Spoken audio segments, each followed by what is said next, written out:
नहीं हो रहा था। तो वो बाहर जाता है, अपने जो छत है उसके छत के छज्जे पर जाकर वो बैठ जाता है और आकाश की ओर ताकता है, तो उसे बेहद सुंदर सुंदर तारे नज़र आते हैं। और परमेश्वर से वो धीरे से पुकार कर बोलता है, परमेश्वर क्या आप हैं भी? वो रात जब उसको इस प्रश्न का उत्तर नहीं मिलता है, वो वापस अपने बिछौने पर जाता है, सोता है, और जब गहरी नींद लग जाती है तो उसे एक ममतामयी स्पर्श उसके चेहरे पर महसूस होता है।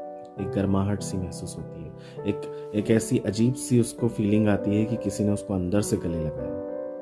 और जब वो सुबह उठता है तो वो एकदम खुश हो जाता है, और उसको उसी घड़ी जो है वो वर्ष याद आता है जो भजन संहिता 30 उसके 5 में लिखा है कि कदाचित रात को रोना पड़े परंतु सवेरे आनंद पहुंचेगा।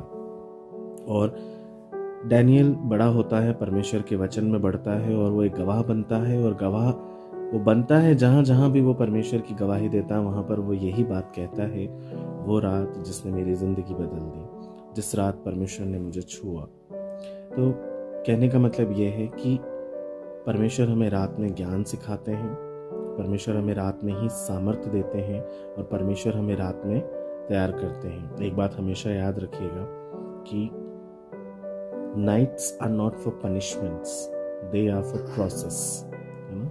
रात्रि सजा का प्रतीक नहीं, सजावट का प्रतीक है। परमेश्वर आपकी सजावट कर रहे होते हैं, वो आपको अगले दिन के लिए तैयार कर रहे होते हैं, है ना। रात परमेश्वर ने कैनवस के रूप में बनाई है जिसपे वो अपना अगला मास्टरपीस बनाते हैं। तो प्रति रात को अपने जीवन को परमेश्वर के हाथ में कैनवस की जैसे सौंप दीजिए। परमेश्वर अपने हाथों से उस पर मास्टरपीस जैसी पेंटिंग बनाएंगे। एंड रिमेंबर मी, आप हमेशा इस बात को ध्यान रखिएगा कि परमेश्वर कभी भी गंदा मास्टरपीस नहीं बनाते, परमेश्वर कचरा कूड़ा नहीं बनाते, परमेश्वर हमेशा सुंदर चीज़ें बनाते हैं, और सृष्टि उसका सबसे बड़ा प्रमाण है।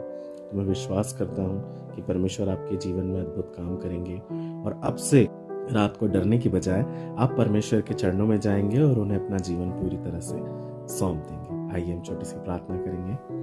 प्यारे खुदावंद पिता परमेश्वर, हम यीशु मसीह के नाम से आपके अति पवित्र चरणों में इस भोर के समय में आते हैं, और हम विश्वास करते हैं कि कॉफी विद क्राइस्ट के इस एपिसोड के माध्यम से परमेश्वर पिता आप उन सभी व्यूअर्स के जीवन में काम करेंगे जो आप पर विश्वास रखते हैं। प्रभु जी, किसी के भी जीवन में किसी भी प्रकार की चिंता है, रातों को जब वे सो नहीं पाते हैं, शायद बीमारी के कारण, किसी दर्द के कारण, किसी अपने के कारण, परमेश्वर पिता उनके जीवन में जो भी हलचलें हैं, जो भी बेचैनियां हैं, जो भी रुकावटें हैं, जो भी